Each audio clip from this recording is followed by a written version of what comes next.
My very initial impression of Palantir was in early 2006.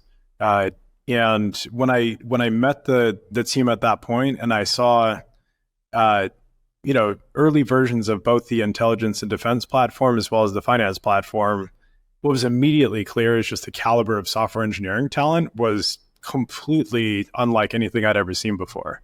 Uh, I spent about 6 hours in Palantir's office at the time. It was this like very small office on Sand Hill Road, or on Page Mill Road rather, in Palo Alto.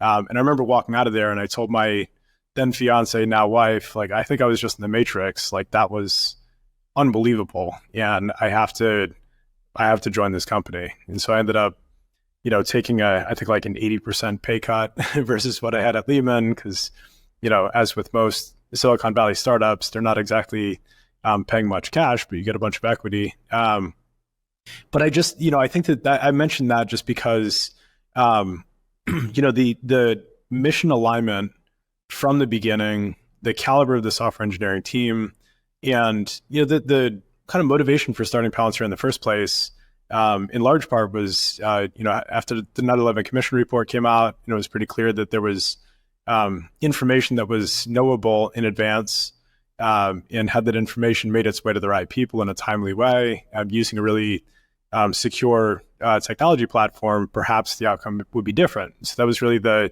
hypothesis. And the reason why Palantir, even in the early days, also branched into financial services is we saw the problems as isomorphic in the sense that you had a lot of different data systems that weren't really designed to work well together. And so if you built much more powerful, robust software on top, basically to pull the data out of these various systems, map it to an ontology or taxonomy that's much more useful for decision makers, regardless of the domain that they're in.